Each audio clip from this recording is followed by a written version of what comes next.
Shalom, family. Huge farm in a tiny backyard. I want to talk to you a little bit about this because I know sometimes people get discouraged. They think, man, I got to have land. I got to have this. I got to have that. And trust me, that's not necessarily true. I've seen enough things over the years. I've seen people do things over the years. So you don't have to get discouraged if you don't have money. You don't have a lot of money. You don't have the ability to get land and things like that. And then there's a possibility of working with people, you know. Um, this came about, I'll tell you why. Someone posted a comment. And I just wanted to really address this comment. But basically, um, someone said, with all due respect, not all of us can grow our own farm animals. And I understand that. Trust me, I do understand that. And when we do these videos telling you what's going on with the food and the meats, we're not trying to say to you that you have to actually go out and raise your own animals. We're saying if you could do that, that's fine. But if not, be careful where you get your meat from. Is basically what we're trying to say. But that being said, I want to share something with you. I want to share two stories with you. The first one is when we grew up in the city of Detroit, and we were on the poor side. We were poor. There was a lady that lived down the street from me named Miss Reed. This lady, I thought it was the strangest thing. This lady had vegetables growing in her front yard, greens and stuff. Vegetables growing in the backyard. She had a pear tree. And on top of all that, she had chickens. Now, I used to trip out. I said, man, was she right out of the country, you know? That woman used to have raised chickens. And every now and then, she would go and get herself a hog and slaughter and have it slaughtered. And she would have half a hog. I'll never forget the day that I went down to her house.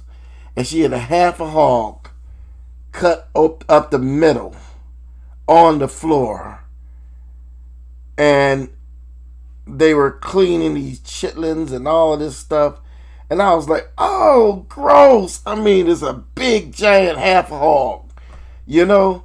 So I used to trip out over this lady because she was always doing her thing, you know. She was from down south, and she felt like, hey, I'm in the city, but I'm gonna do what I did down south. I'm gonna do it up here. And she had a very small backyard. Now, that's one story. But this next story is even more shocking that I want to share with you. And can everybody hear me okay? First of all, can everyone hear me okay?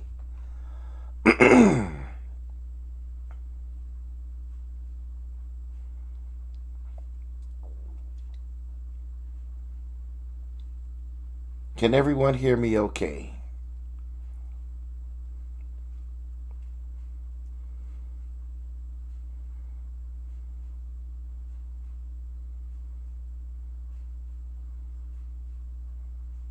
Good, good. Okay. So now the next story I want to share with you, this image that you see on the screen here.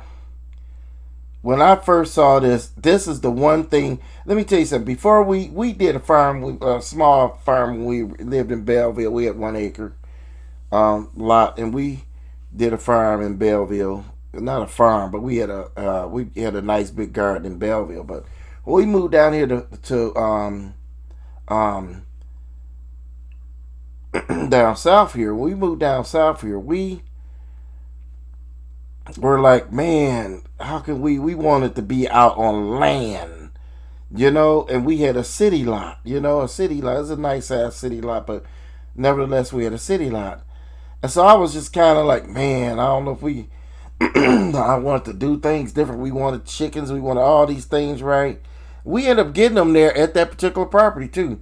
But one of the things that inspired us was this family. This family is called the Dervais. I'll see if I can put their information up on the screen. But they're called the Dervais family. They're out of California, if I'm correct. And I want to explain to you a little bit about this family and see if I can get more images for you guys up on the screen.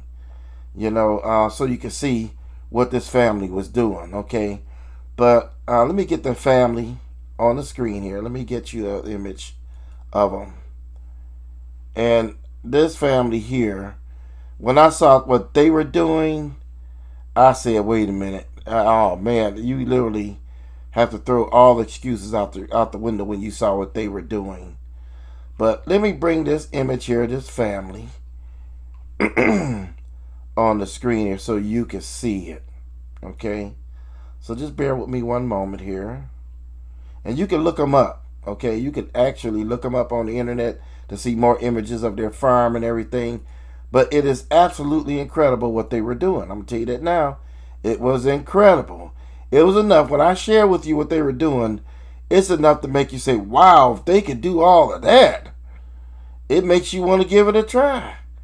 You know, it literally makes you want to see if you could do some of this stuff.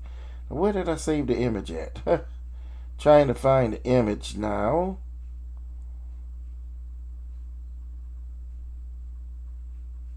Okay, let me go back and refresh this. It's not showing the image. Refresh. Just bear with me one moment. But yeah, what this family was doing is absolutely incredible. Let me go back and resave the image. For some reason it didn't save it. And maybe it saved it somewhere else that I thought it was saving it. But okay, I see what happened here. Okay, now let me bring this image in here so you can see this image.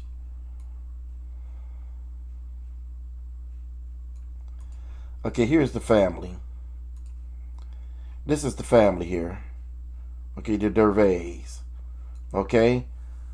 It was a dad, his two daughters, and a son. And they had a small city lot, and they just decided to just grow stuff on this city lot. Where I want to share with you what they were doing was so huge until it made the news. It made the news that they could do so much with a small city lot, right? But anyway, listen to this. I'm going to read this to you, what this family was doing. Okay? So let me go to it here. So this is what this family was doing, okay? They were growing some of everything, and they were growing so much food until restaurants and grocery stores started picking up their food. Now, we talking about a small city lot. A tenth of an acre is what they had. You know how small a tenth of an acre is? It's a small parcel of land. Okay? They were growing on a tenth of an acre, right? It says here that they were doing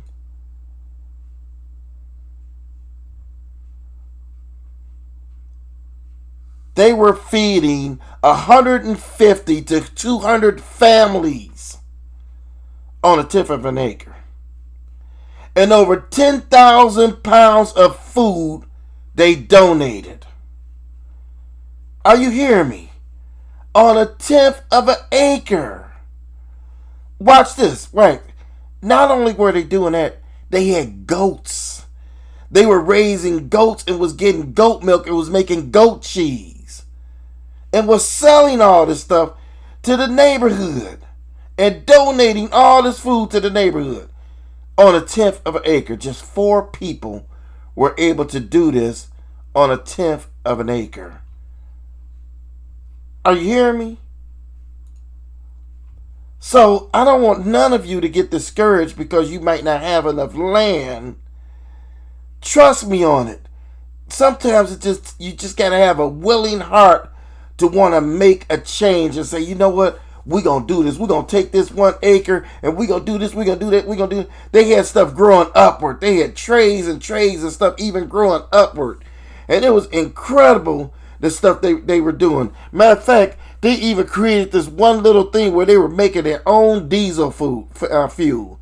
Now I remember when they took some of the waste, a lot of the waste that they had left over from food and stuff, they would take it and put it in this machine. Next thing you know, they were making their own diesel fuel. So I remember they showed the one video. He took the fuel that he made from vegetable scraps and all of this stuff, right? And he put it in the car and it started. And I was like, wow. his own diesel fuel. So sometimes you just have to be encouraged, and you just have to have vision. You know, the scripture says, without vision, the people perish. Sometimes you just have to have vision. And these people, they wasn't, I don't remember them being believers of the Most High at all. They were just doing their thing. They believed in what they were doing, and they jumped out there and they did it. And I know since then the father had died, and the children took over the garden, and it's still doing well. Huge farm in a tiny backyard. So I get it. I get that everybody can't do these things. You have to have a piece of property, even if it's just a home in a small backyard. But like I said, I remember when we lived in Detroit, we had a small backyard, very small backyard. Half the backyard was concrete. And we had a nice ass garden. We had corn growing, we had beans growing, we had squash, watermelon, we had some of everything growing in that backyard. We had a vineyard growing. Wasn't a vineyard, but we had grapes growing on the side of the garage. My brother found these grapes in the alley, and he decided to plant these things up against the garage where he built his own little trellis thing. And they climbed up that thing, and there's grapes growing all over the garage. You know? And I remember another time he got some strawberries from a supermarket. He cut the heads off them strawberries, planted them things, and next thing you know, we had a backyard full of strawberries. All I'm saying to you is that you have to have a willing heart to want to do this. My neighbor used to have an awesome garden. You know, I had neighbors who had fruit trees in their backyards and gardens. And they had such a small backyard. Our backyard garden wasn't no bigger than 12 by 10. 12 by 10 feet was the size of our garden. And we grew everything in that garden. We had tomatoes galore. We had greens. And sometimes you plant around the fence area and around the back of the house you plant greens. And I'm telling you, I know what you could do. And even if you can't do it in somebody else's backyard, I'm going to tell you, hey, if you can't do it in your own backyard, should I say, see if you find somebody else.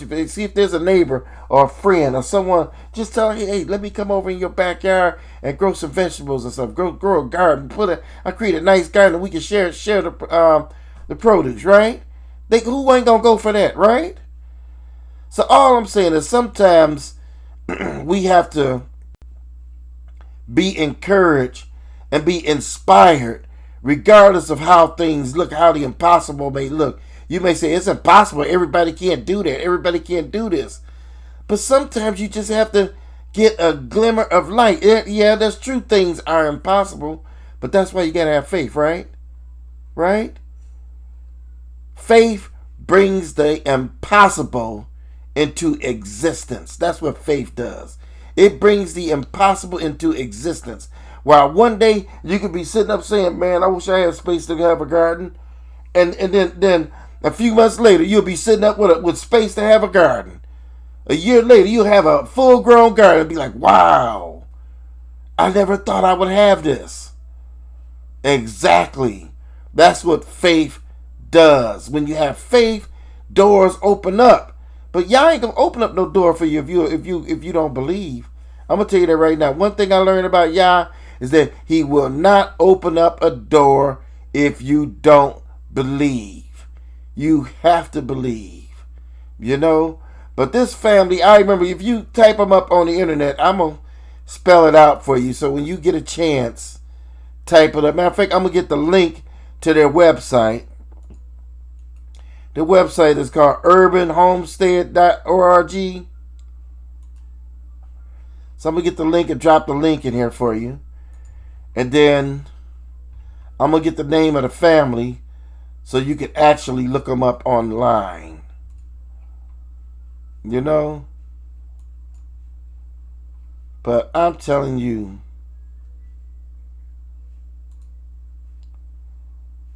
urbanhomestead.org, and that's their website. And the family's name is Dervais. It's Dervaes, the Dervais family. You can just look them up online, and you can see their city house and all of they have videos online. And I'm gonna tell you, they've been interviewed by a lot of people interviewed them. I mean, they've been on the news. Here I'm seeing a link on Oprah.com, and they've been on magazine covers for how much food and stuff that they were growing. It's been like that, that they were growing just that much food. But I just want to encourage you to check them out. Just check them out. Check them out there on YouTube. Let's see what they got on YouTube. If they still the Urban Gardener, I think that may be their channel. But I just want to encourage you to check out this family and just see what they were able to do with that small. This is their channel. I'm gonna give you the link to one of their videos online that you can go and check out. And check out what they were doing. But I saw this video some time ago. There is absolutely nothing going on with me romantically. So I'm going to drop the link in there for you all. Can I buy you a drink after this? I'd like that. Excuse me. I need to steal the artist and introduce. But it's really incredible. Let me see. You can drop this link in here for you. This is a link to one of their videos. And feel free to watch it, and you'll get a chance to see exactly what a person can do with a small acre of land. Less than a tenth of an acre of land is what they had, and they were able to grow. More food than man. They growing food like a farm grows. Like I said, it's absolutely incredible. When I saw these videos years ago, me and my wife shook our head. We were like, man, we don't have any excuse. That's exactly what we said about it when we saw the videos. We were like, we ain't got no excuse. If this family can do all of this, plus they were raising goats and everything, if they could do all of this, we can do the same. And it's just incredible. But anyway, family, I just wanted to bring that up because I didn't want you all to be discouraged by me doing the video earlier about the meat thing. I just want you to understand that you'd be surprised what you could do. With the little bit that you have, you would be surprised what you can do. And just be careful, be cautious of where you buy your meat from is what I was trying to basically say. But on that note, family, I just want to say shalom. Shalom, shalom. Until tomorrow, we see you at Shabbat. Hallelujah. Be blessed, family. Shabbat shalom.